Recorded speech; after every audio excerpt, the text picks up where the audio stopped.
Ẹ kú dédé àsìkò yìí o, ẹ̀yin ará mi nílé létòlétò ní gbogbo ẹ̀yin odi. Yes, ẹ mọ̀ pé mo like máa smile gan torí pé mo mọ̀ pé gbogbo kan tá máa ń dish out nínú ilé ìdáná mi. It's seasoned with love. It's seasoned with, everything sẹ̀ngẹ̀mẹ̀ngẹ̀. Kí ni mo mú wá fún yín lénìí? Ọbẹ̀ ẹja òmóòyò. Ọbẹ̀ ẹja èwo? Ọbẹ̀ ẹja croker. Croker fish tó jẹ́ òmóòyò. Very simple. Àmọ́ ẹ máa need láti wo bí èmi Alase Nimi tí mo ṣe máa ṣe. Kí ni àwọn recipe ẹ̀? Èròjà ẹ̀ kò ṣe kí ni kò pọ̀ rárá. Ata rèé. Ata yìí a ti bọ̀. Nǹkan tó wà ń bẹ̀ ojú Tatashe, tomato, rodo lọ. A ti lọ, a dẹ̀ ti bọ̀. Mo máa advise pé kẹ́ máa parboil ata yín dáadáa kẹ́tẹ̀ tó máa fi ṣe anything at all.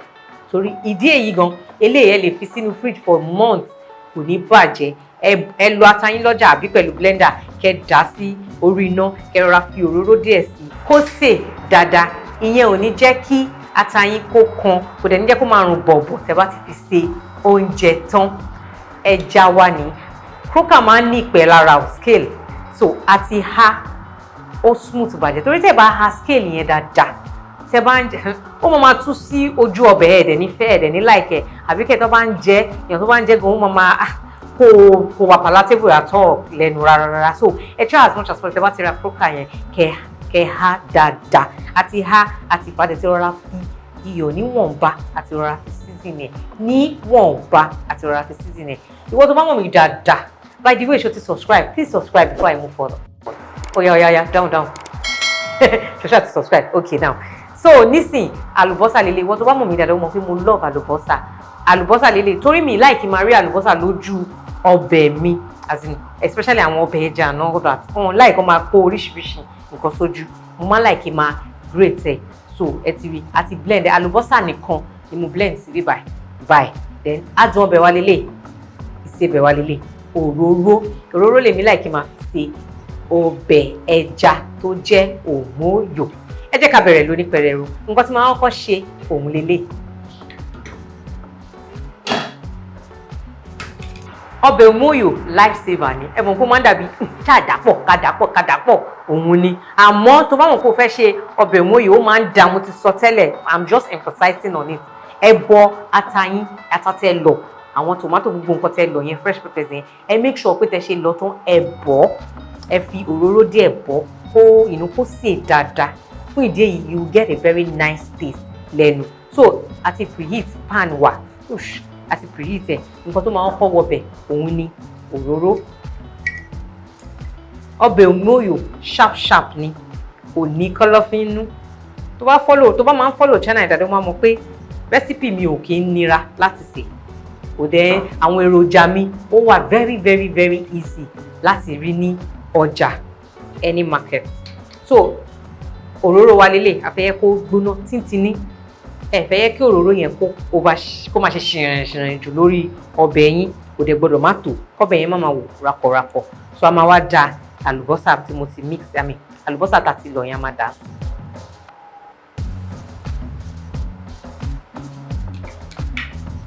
Eléyìí a máa wá pò pọ̀.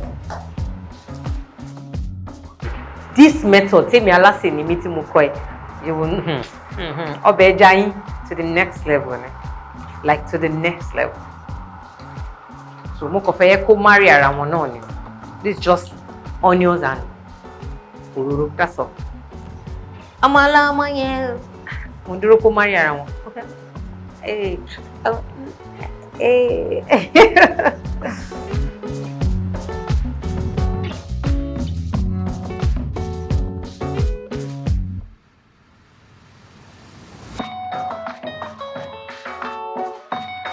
So ẹ rí pé látẹ̀kan bí mo ṣe sọ̀rọ̀ mo ń tẹ̀, kò ń ṣe pé bóyá kí n pé kẹ́ ẹ fílẹ̀ kó wá jóná náà. Mo kàn fẹ́ kó tún oró dáadáa sí òróró yẹn ni, that's all, nothing more.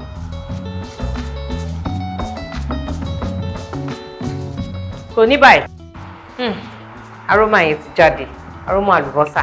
A máa wá da pepper mix wáyé, a máa dà sí 30 bọ̀. A máa wá dà á báyìí. Ìwọ̀ntúnwọ̀nsì ni gbogbo nǹkan tí máa ń sọ.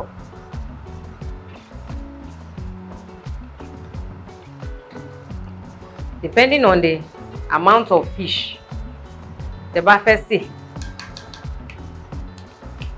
Omoyo ni ẹ máa jẹ́ kó bẹ́ẹ̀ yín kó kúnná dáadáa o, ẹ rí ata yẹn kúnná dáadáa. So quantity ẹja mi ló máa determine quantity ata tí máa dà léná. So mo rí pé ẹja tí mo ní bíbá yìí o yá bí ẹyọ bí 5 sí 6. So ẹ̀yìn ata yìí ti tó mi.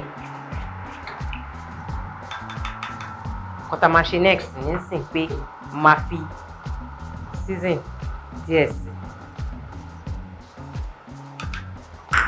Màá dẹ̀ fi ìsebẹ̀ lóní ráńpẹ́ sí. Ẹ má gbàgbé pé mo ní mo ti fi ìsebẹ̀ pa ẹja yẹn lára, ìsebẹ̀ tíntìní, so kí gbogbo ẹ má lọ jà. Then we give it a very nice taste together. Ẹ jẹ́ ká cover ilé fún 4 minutes torí mo ti sè ata yẹn tẹ́lẹ̀. Ìwọ tó bá sè ata yẹn ẹ jẹ́ kó jiná dáadáa. Ṣó ti yé yín, èmi ti sè ata yìí, so I'm good with like 4 minutes. Kókó ẹ mọ̀ kí àwọn season yẹn gbogbo ẹ̀ kókó marry ara wọn.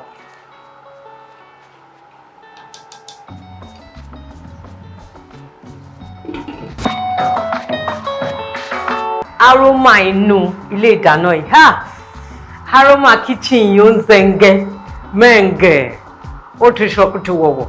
Ẹ wò mi tẹ̀ tí ì ṣe gan gbogbo ẹ ti marry ara wọn. Ó ṣọkùtù wọ̀wọ̀, ó ṣọkùtù wọ̀wọ̀, ṣọkùtù wọ̀wọ̀, ṣọkù. Ẹ ti rójú ẹ ti rí. So after like 4 or 5 minutes mo fi wá ṣì yí o. Ìwọ tó bá mọ̀ pé ò sí ata ẹ jẹ́ kó pẹ́ díẹ̀ sí lórí iná so that ẹ lè ní fine taste. Ọbẹ̀ ẹja láìkí ata ẹ̀ kó jiná dáadáa kẹ́ tó bẹ̀rẹ̀ sí ní kó nǹkan sí. Now nǹkan tó kù tí máa ṣe next is that màá wá kó àwọn ẹja wá sí. Ẹja ò kí ń pẹ́ lórí iná. Orí ẹja ló kọ́kọ́ ń kó sí ọbẹ̀ rọ̀. Mo like orí ẹja, ẹ máa notice pé orí ẹja méjì ni màá kó sí.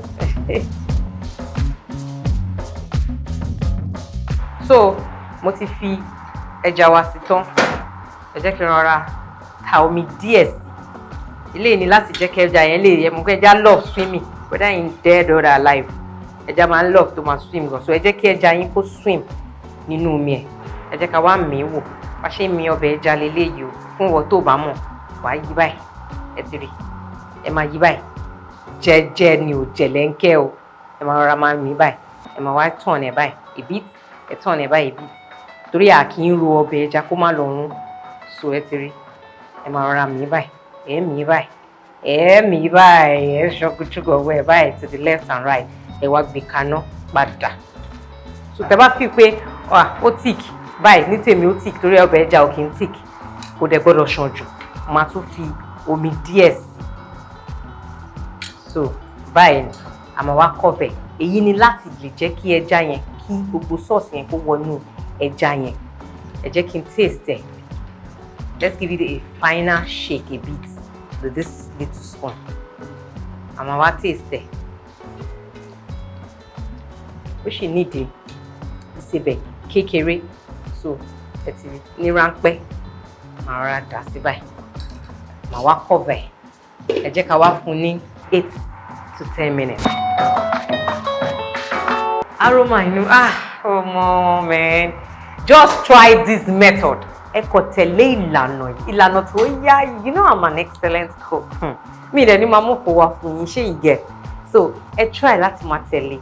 Gbogbo aroma inú kitchen yóò ti kí ló ṣẹlẹ̀? Ó ṣoṣo. Ẹ máa gbọ́ blown away. Ó ti sọkútù wọ̀wọ̀, sọkútù wọ̀wọ̀, sọkú. Now ẹ jẹ́ ká rọra mì. Mo sọ fún yín pé wọn kì í ro ọbẹ̀ ẹja, a máa ń mì ni. Mo ti lò iná pátápátá nídìí ẹ̀. Àwa tún ṣe bí mo ṣe kọ yín lẹ́ǹkan.